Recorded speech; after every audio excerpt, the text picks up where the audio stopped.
In the matter of the people of the state of California versus Orenthal James Simpson, case number BA096. And so, my fellow Americans, ask not what your country can do for you. Ask what you can do for your country. I'm here. You are barely here. I'm physically here. Great. Not in the same room, but physically. Okay. Let's go ahead and kick things off and do a human check-in real quick. So, welcome to Doom to Fail. I'm Farz. This is Taylor. We are going to be doing a story on true crime and history issues that are doomed to fail. And we are having a day, and the Western Seaboard is having a day. Indeed. And I am about to have a horrible, horrible day as I fly into Los Angeles prior to I don't think you're coming. It's Hurricane Hillary time, and it's not raining here yet. I can see some clouds. Yesterday it rained a little bit, and we had tons of like really weird, creepy lightning. But it's supposed to rain all day tomorrow, like more rain than we get in a year. So Taylor, I've talked to a few. So I was talking to Joe Wisniewski, because I was making plans to see him while I was in LA. And it feels like people in LA think that this is like a nothing situation. Is that like the sentiment there, or what's the deal? Well, I don't know, because you know what? I was in our old neighborhood on Thursday. I took the kids to DeSano's Pizza, which is so good, and we drove up Vermont and went to our old apartment. And a bunch of stuff is closed, like that library bar is closed, and the sports bar next to it is closed, and like a couple of things have been closed since I've been there last. But Atrium, the restaurant on Vermont that I know that you and I've been to, that's super good. They're closed tomorrow. I like follow their Instagram. So I think some people are like closing things down, just in case. I mean, I think here in Joshua Tree, we don't get floods because I mean we're at the top of a pretty big hill, luckily, but like down where like the town is, like the roads flood a lot because sand can't absorb all this water. So we're gonna probably have like a little bit lake in our front yard if it does rain as much as they say it's going to. So it's just gonna be a lot of rain. Don't go outside. So, question: I tell you after it happened. If I were to, let's say, delay my flight to Monday and flew in on Monday, would I be able to get in? You think? I think that'd be better. Yeah. But I don't know. I'm not a meteorologist. No. You're a volcanologist. I'm a volcanologist. What are you drinking? I'm drinking wine. I'm drinking this Banshee Cabernet Sauvignon from Sonoma County, 2021. It's got this weird ass bird on it. Yeah. Nice. Drink some wine. I have some feedback from Juan, my husband, who says no one gives a shit what day it is, so we don't have to continue to do that dance where we're like, is it Monday? Is it Wednesday? Who cares? You mean announcing it? Yes. Okay, fair enough. I'll stop. So it's just True Crime Day or History Day or whatever. True Crime Day, History Day. Today's True Crime Day. Woohoo! So let's get into it. So because you're not going first, Taylor, why don't you tell us what you're drinking? Literally and figuratively, I'm drinking some wine. Okay, and that I'm sure plays into your story in some way, shape, or form? It definitely does. Perfect. How about you? I didn't think about a drink. Man, it's so California themed. My story's in California. I'm coming to California. You're in California. The hurricane's hitting California. I feel like I should have a Sierra Nevada, but I feel like I just use that as a default whenever I need to drink something in California. That's okay. I'll go with Sierra Nevada. It's good. It's classic. That's great. Yeah, consistently good. So I will kick us off, and I kind of already stepped on what where I'm going to be talking about, and it had a lot to do with the fact that I am coming to LA this week, and the story that I'm going to be discussing is in LA, and it's no, it's actually not in LA. My mind is like somewhere so far away from where I am right now. It is a California-based story, and it is about a woman who was kept as a sex slave. So we're going to talk about that. It's an uplifting story. It is about a woman named Colleen Stan. Have you heard of this before, Taylor? I don't think so. Okay. I think that when I start getting into the weeds on this, people are gonna be like, "Yep, it's gonna start sounding a little bit familiar." It's probably the biggest sex slave story that's out there outside of Ariel Castro, which people are probably Oh, right, right, pretty right. aware of. And And I'm the going to guy talk. in Austria, that like dad Fritz something. Yeah. something. Yeah, Ugh, with his daughter. That terrible. was a bad Yeah. one. They're all Jesus. bad. None of them are Yeah, they're good. all bad. No, no, no. There's no good ones. There's no good sex slavery story. Like none of them turned into Disney movies. They're all kind of horrific. But Right. I I'm mean, gonna talk. but if it's consensual, okay, go ahead. I just want to make that clear. Go ahead. I Some people are it into those words, you know. I just want it to make, can't be consensual if the but word it's like, includes slavery. That what you're talking but about I, is BDSM. no, I know, but I feel like they use that word. Do they? Okay, whatever. I don't know. Continue. Don't come at me, bro. Don't come at Taylor, bros. She Okay, go ahead. doesn't know the terminology, and I neither do don't I. have the time. Okay. Yeah, we're too busy. So I'm going to start by getting into our main antagonist of the story today, which are going to be Cameron and Janice Hooker. Unfortunate that they have the last name Hooker, given the nature of what they end up doing and the fact that That is sex work terrible. should be okay. Um, Cameron and Janice met when Cameron was 20 years old and Janice was 15. So red flag number one, as we always describe, Gross. age age difference. And like, look, 5 years when you're like 30 or 40 or 50 or 60 doesn't really matter. It's different. A Yeah. 15-year-old is like a huge. That's bad. That's a bad No, one. you should not be with a child. 15-year-old is a child. Yes. Exactly. Exactly. Mhm. And in this case, it's actually worse than just it being a child because it's not like Mhm. Janice came from a good household, anyways. Janice was in a horribly abusive household, and Mhm. she was she was not accustomed to love, affection, adoration whatsoever.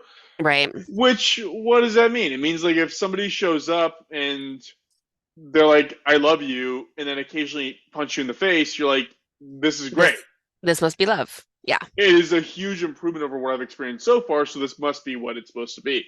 Oh, that's terrible. So she latched onto this guy, Cameron, who was not a good guy, like we will learn further on in the story. He was not a good guy. Mhm. And again, I have nothing against BDSM. Do you? Don't give a shit. It's all good. But there is a difference between two equal parties doing BDSM and then Mhm. a 20-year-old and a 15-year-old girl who's been abused her whole life. Then you're like, yes, this is my sexual Yes. kink and you should be a part of it. And in this case, Cameron was like, Janice, this is what I want to do. I want to do the BDSM stuff. And they did, but it was like, it was sort of consensual. It was consensual to the extent that you could get the consent of a horribly abused child.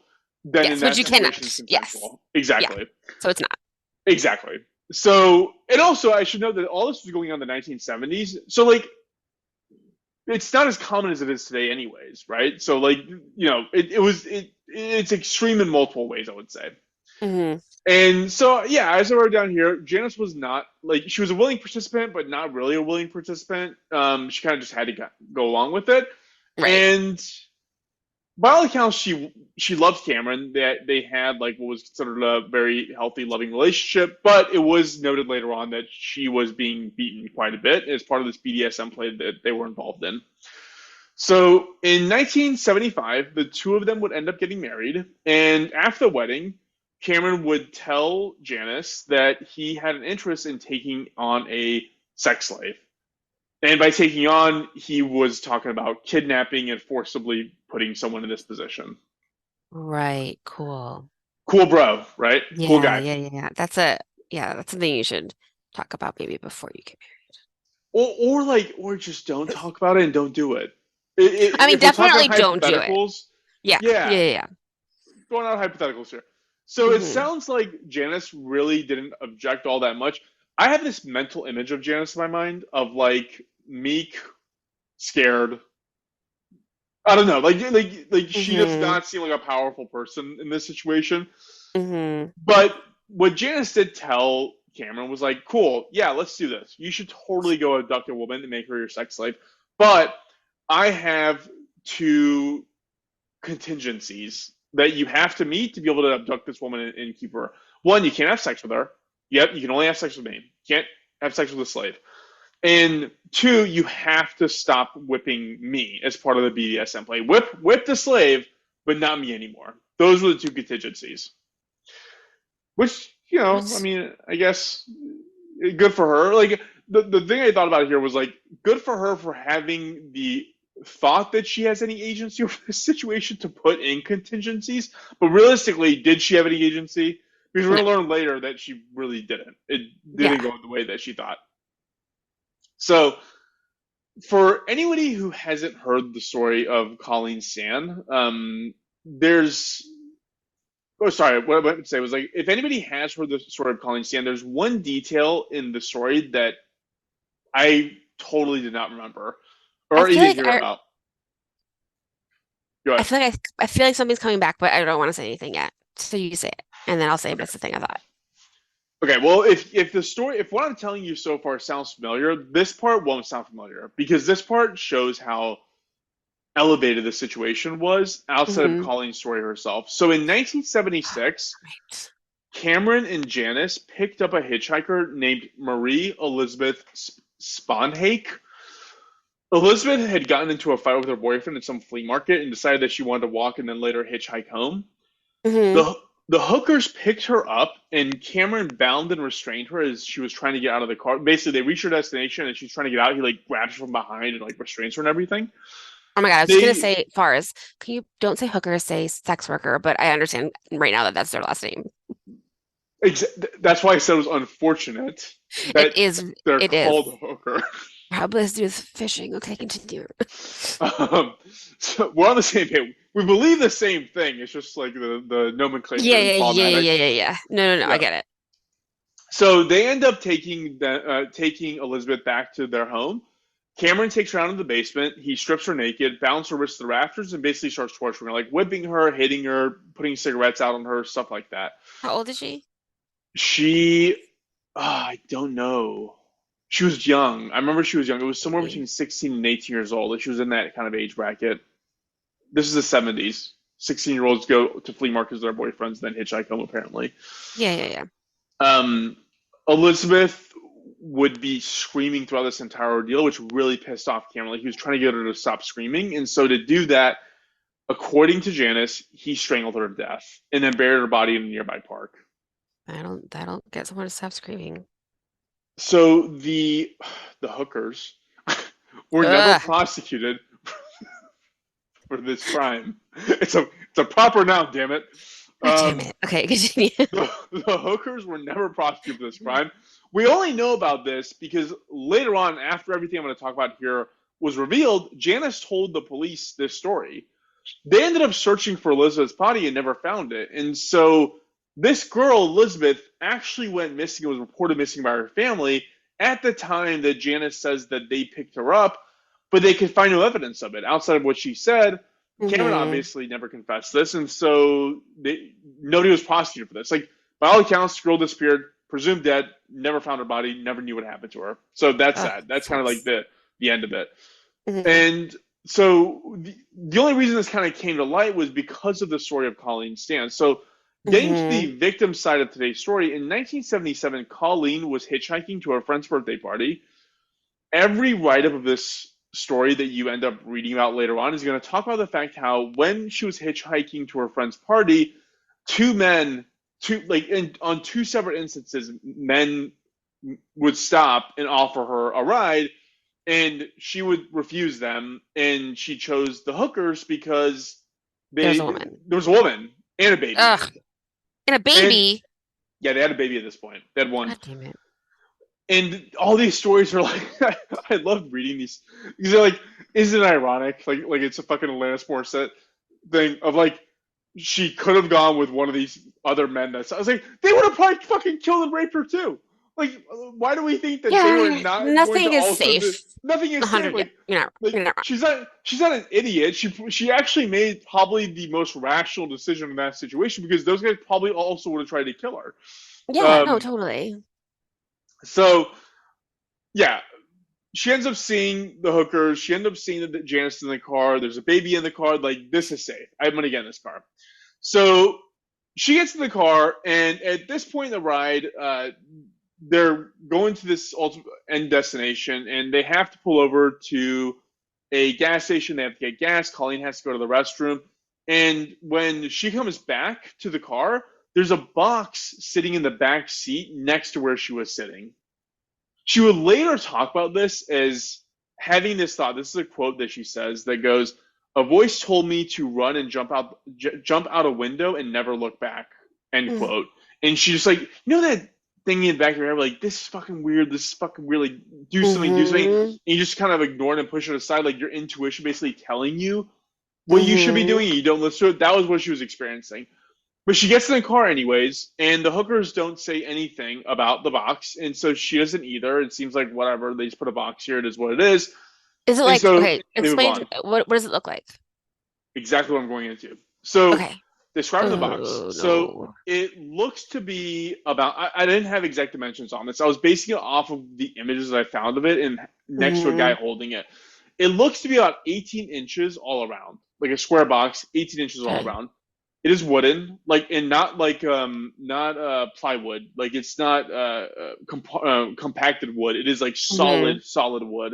It Mm-hmm. has hinges on one side of it, and it has an opening, like a circular opening in the middle of it, where the hinges actually come apart.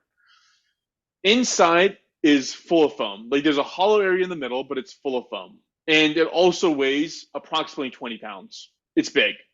It's Oh my fairly God. sizable. Mm-hmm. They leave this gas station, they start driving, and they reach an isolated stretch of highway, and they pull off the road and stop the car.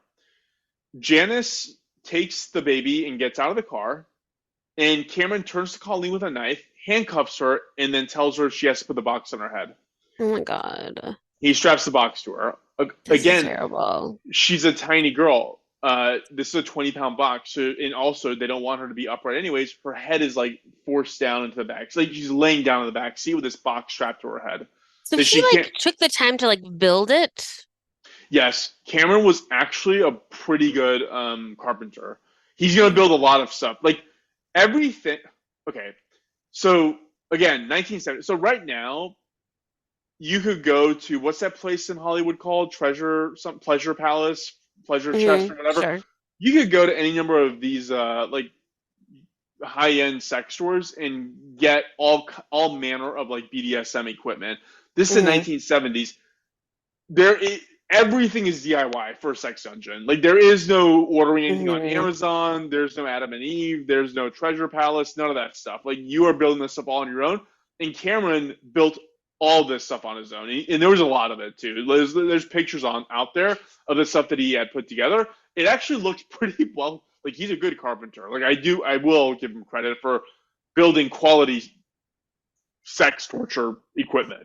Oh my God. I was just talking to my friend Nicole about what you should look for in a man when you're dating, and one of the top things is like get someone handy who can like build shit for you. But in this case, it's a red flag because he's building bad stuff. She might like this guy. You, if you get a guy who can build a deck, that's pretty solid. But just also he shouldn't be building torture devices for children that he kidnaps. If you see him building things that look like coffins in your garage, that's Right. when you have to raise the red flag to yourself, Mm-hmm. if nobody Mm-hmm. else. Why do we need this box? It's the perfect size of a human. Like, God, what was that? There was like one, oh my God, the Ryan Reynolds Amityville. Like the only part of that I found really funny was the fact that in the basement he just built coffins for his entire family, including the children. Like he built baby coffins, and I was just like, that's kind of funny. Like if you go down there and you're like, Dad's just building coffins that has our names on it. Like in another world, that could be interpreted as hilarious. Did you watch? Um, I'm so sorry. I have another totally random tangent. Did you watch the Evil Dead TV show? no. Oh my God, it's so stupid and so like this one character, her parents die, and the main guy in Evil Dead that you know what I'm talking about, Bruce, Yeah, he Bruce. Yeah. he makes like he buries her parents and he makes these like crosses to put on their graves, you know, and she's like, thank you for doing that, but you know we're Jewish, and he goes, then why did I spend all the time making these fucking crosses? It's so funny. I love that. I love Continue. I love like deliberately evil things that are just like kind of pointless. It's kind of there's a charm to that for some reason. So funny, so funny. Um, Continue. So going back to sad sex dungeon. Okay, great.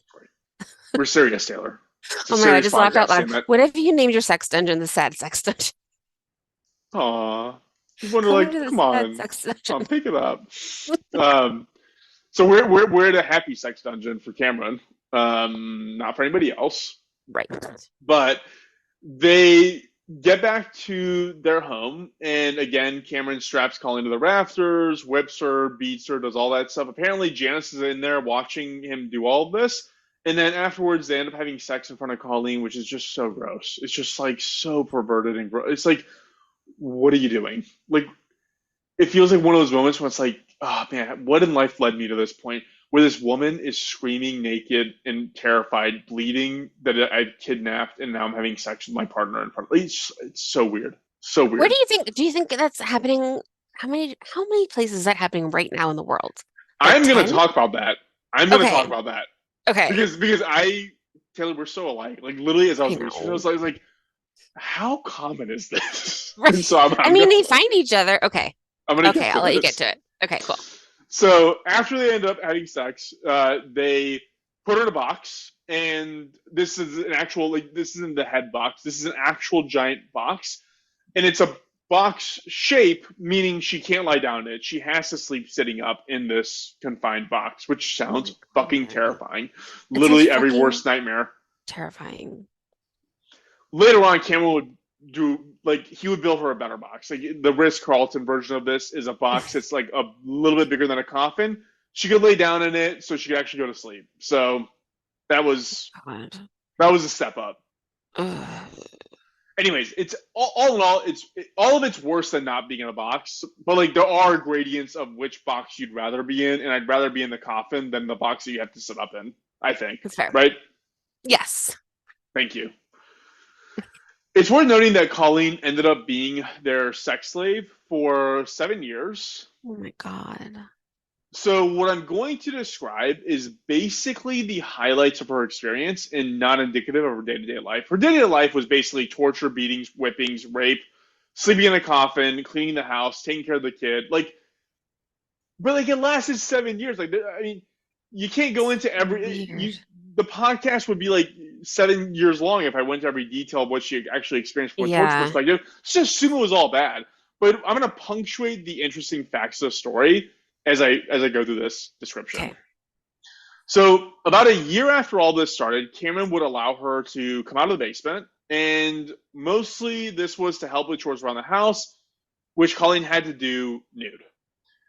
Around this time, since she had more freedom and to basically instill more fear in her, Karen would tell her that there was this huge, crazy, super powerful organization that was called, quote, the company, Ugh, an idiot. whose membership was comprised of basically men who would keep sex slaves like her. And he would basically describe it as like, these are all judges and politicians and lawyers Mm-hmm. and super rich and powerful people that you don't want to fuck with because they'll find you and kill your entire family.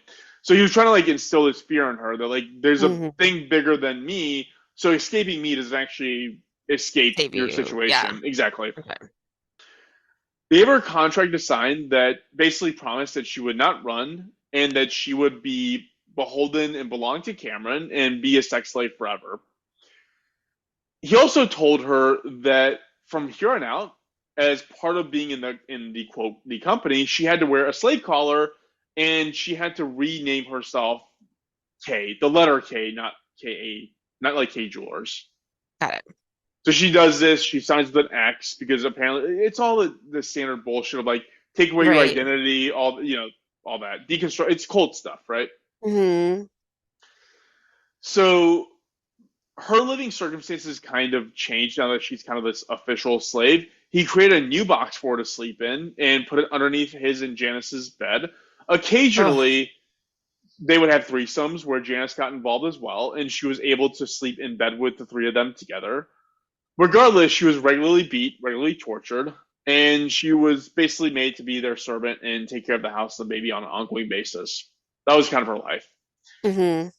4 years after this ordeal started, Colleen was able to leave the house for the very first time, and it was this around this time that basically her and Janice started forming some sort of a friendship, I guess you would call it. Mm-hmm. Janice would take her to bars, and they would go hang out at bars together, and Janice basically just vent and complain to Colleen about how what her relationship was like with Cameron. It was an odd arrangement, but if you're hanging out with, like, imagine like you're out at Hooters and you're hanging out with the girl who has a slave collar on with the letter K on it, and that's basically like what she was doing, but she was fine with it. Like she had broken already. Like this is a Stockholm Right. syndrome of like my these are my partners now. Like we're in this together. I'm I sleep trapped under their bed. here. Yeah, Yeah. this is my life. Oh my God. By the late 1980s, no, not the late 1980s. In 1980, in later on in the 1980, Cameron finally let her actually contact her family for the very first time, and she did, and let them know that, hey, I'm alive. I'm in a relationship with a boyfriend, and I'm now working as a nanny for a couple, which is like their version of the truth.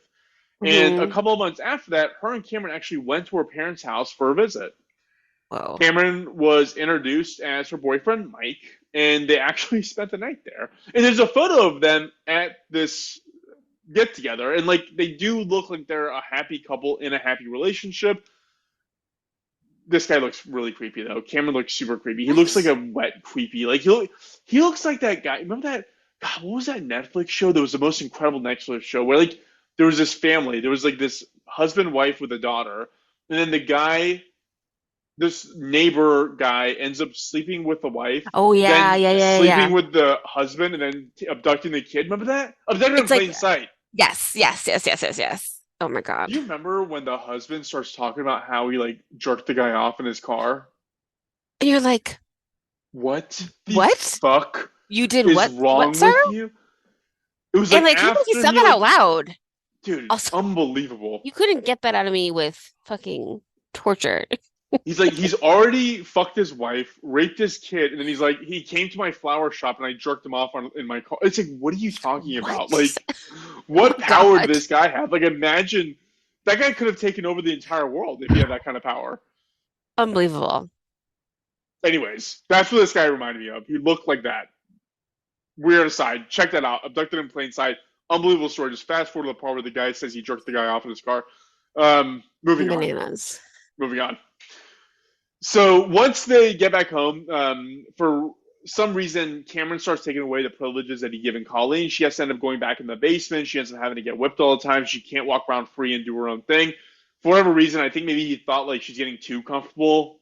She's trying to treat this too much like a relationship. Uh-huh.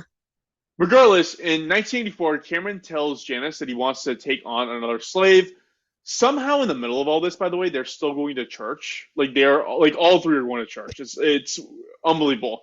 Talk about like Yeah, the weird hypocrisy and all this, but it of comes up course. later on as a relevant piece. So there's conflicting reports on this part that I'm going to go into, but at some point, Janice has a change of heart about Colleen's situation, and some accounts say that this comes about because she does confession with her pastor, and the pastor tells her that she has to do something about Colleen's situation. Other accounts say that Okay. she only told the pastor after Colleen was already released that she had to report Cameron to the police and his situation and what they were up to. One thing I would say is like, if it's true that the pastor heard this in confession while Colleen was a sex slave and didn't report to the police, then that's fucked up because the whole clergy privilege doesn't actually extend to crimes that are currently being committed or are about to be committed. So it does. So if I were to say, like, for example, if I were to tell my pastor, like, hey, when I was like 18, I killed somebody, okay, that's privilege. Like, already done. It is what it is. But if I was telling him, like, hey, I'm about to go kill someone, like, that's not privilege anymore. So, like, you should have reported that. And if he didn't, Yeah. then that was really fucked up. But again, like, conflicting reports, some say that it happened after the fact, so who knows what's actually true. Anyways, regardless, based on whatever guidance that Janice gets, and Hmm. because of the fact that Cameron's bringing in the fact that he wants to bring in a new sex slave, also, it sounds like Janice was generally unhappy in the marriage. She ends up telling Colleen that the company doesn't actually exist and encourages her to leave and helps her leave. So eventually, take she would coordinate with Colleen's family to get money for a bus ticket back home. She would take her to the bus station, drop her off, and at that point, Colleen would call Cameron and say, "Hey, I'm gonna leave. I'm leaving you. I'm going back to my family." This was apparently a super emotional call for both of them. They were both crying. It was really, really sad for both for whatever reason. And at that point, it was clear that Colleen had no intention of reporting any of this to police. So Yeah. she like he broke her nerve. Like she was already like 100%. yeah, way over the hill. So that's kind of where things end. It is at some point after this that Janice takes upon herself to report this what they did to the police in exchange for immunity for being a participant in all of this. Again, she probably wasn't happy with her marriage. She was fucking stealing the sex slave to go drinking at Hooters to like tell them about their marriage. Like it wasn't like a happy situation. No, I mean, she's obviously a criminal, but Yeah, she's a horrible person. Like, she but like was, you feel kind of bad for her as well, sort of, almost, sort of, yeah, like kind maybe on of. like day three, but then like day bajillion, no. Yeah. So Cameron's arrested. He ends up going on trial. Again, Janice gets full immunity on this. And in 1985, Cameron received 74 years in prison. He was actually released, Taylor, in What? 2021. No. Yes. He was released in 2021 to a state hospital, like a psych ward. Okay, phew. No, he's not like working at the Starbucks. No, no, he's not your neighbor. But this part's Great. crazy because I didn't know any of this until I researched it. Because I didn't research it because of the timing of it. I just researched it because I thought it was an interesting case. In October of this year, in 2 months from now, he's set to go on trial again. What? The state of California, the prosecution wants him labeled as what is called, quote, a sexually violent predator. They don't Yeah. want him to get this parole release into general populace. They want him to get this status, which would revoke his parole and put him back into prison. And it's literally Yes. happening in 2 months and 4 days from the day we're recording this podcast. Crazy, Wow. crazy Hmm. timing. So Colleen moved on with her life. She still lives in California. She's working with abused women in shelters. She had a string of marriages and kids and has grandkids now and basically moved on and has a relatively normal life, it sounds like. I can't believe that. Janice did the same. Janice got full immunity. She lives somewhere in California. Nobody really knows She what's did going on with not. her. Yeah, yeah. She's What? fine. She's good. She's still alive. That's bullshit. Yeah. And then to your earlier point, Taylor, I started looking into this and was like, I was like looking into sex slavery in general and getting an accurate statistic on it is obviously super, super hard because all like this stuff is meant to be hidden, right? Right. Of course. You're not gonna like, I mean, I'm sure there's a dark web where they're talking about it, but you're not gonna like put it on your resume. Yeah, yeah. So the rough consensus is, and this is why it's so broad. The consensus here is that at minimum there's about 15,000, at maximum there's about 50,000 women and children who are forced into this situation every year in the U.S. Wait, how, 15 wait, to say 50,000. what? Yeah, every year. Oh my God. And like again, I wrote down like, I'm pretty dead set on the FBI seizing my computer because I kept Googling this. And I literally Googled the term, quote, how many people caught with sex dungeons, end quote. Like, I'm going away for life, I'm sure. But here's the 5 results that I got, the first 5 results. So the first one, FBI uncovers national sex dungeon ring. So in this situation, there was 4 dudes, random dudes, totally did not know each other. All of them had built sex dungeons at their homes and had tried to contract with an undercover FBI agent to buy women for their dungeon. These 4 were the ones who actually went so far as to withdraw. Usually it's about $10,000. That's what it costs to buy a human. Withdrew $10,000 in cash, met up with this guy, handed them the money, and said, here's the money, give me a woman. Those were the 4 that took that step. 100 other people inquired into buying a woman. Oh my A God. 100. Like, it's crazy. That's crazy. And again, like, they searched these guys get arrested. They all got like 7 to 9 years, some shit like that. But the FBI actually searched their house. They had built sex dungeons, like legitimately had sex dungeons at their homes. And those guys are working at Starbucks. Yeah, it's weird. Like I right? don't They're just like Taylor, around, like they're like on the I don't train, on an like. Okay, airplane with look, you. I'm not like trying to like prejudice this, but I looked at a lot of mugshots. If a guy if a guy looks unfuckable to you, he might have a sex dungeon because they are all unfuckable looking guys. Like they God, like how do you describe them? Like they all have like that weird neck fat that has like more hair on it than it has on their face. Oh my They're God.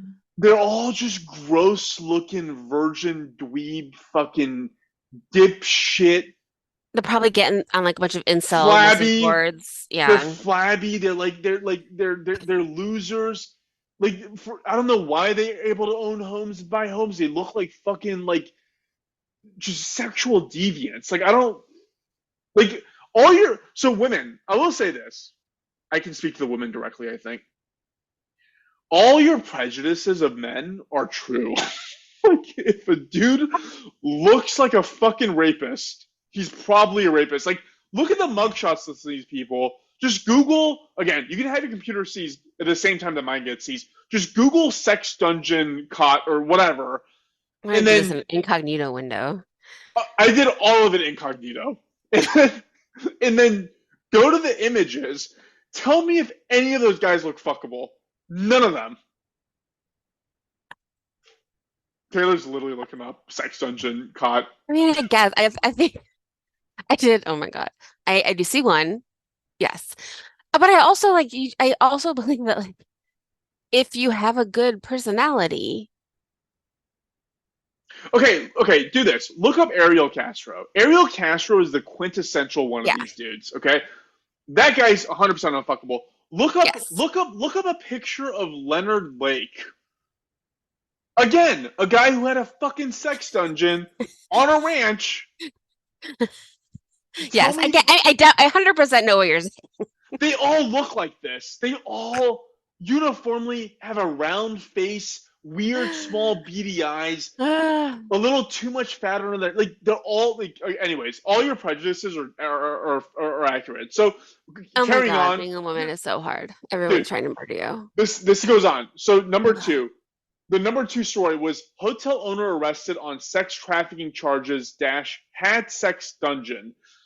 This guy had also retained an undercover police officer to buy him a woman to put into an actual dungeon that he constructed.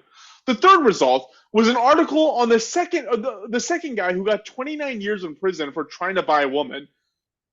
There's an article that was from October of 2022. That's the fourth result. It was a guy in Missouri who had a 22-year-old girl chained in his basement in Oh my Missouri. God. Number five was a story from 2003. This is a handyman in New York, a 67-year-old handyman in New York who kidnapped and held up to 5 women intermittently captive in his underground dungeon.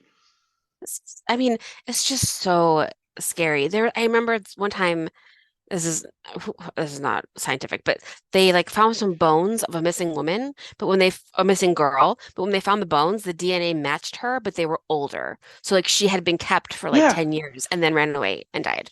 Oh, dude, this list, like the Google search results of woman sex dungeon captive that are not porn related is like fucking like you could spend years just reading these articles.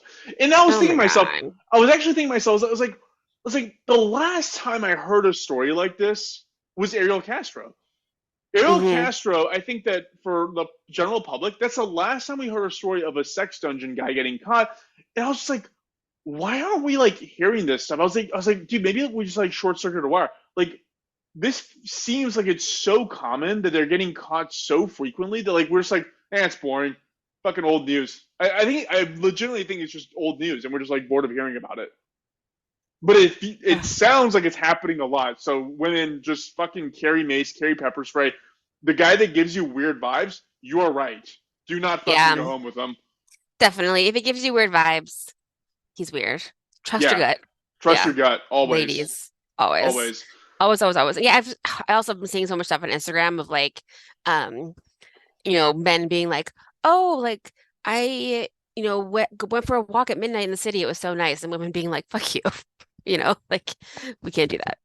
Yeah, It's so yeah. dangerous. Yeah. Also, I wouldn't go for a fucking walk because I'm also not a Um, mark. It's that's like true.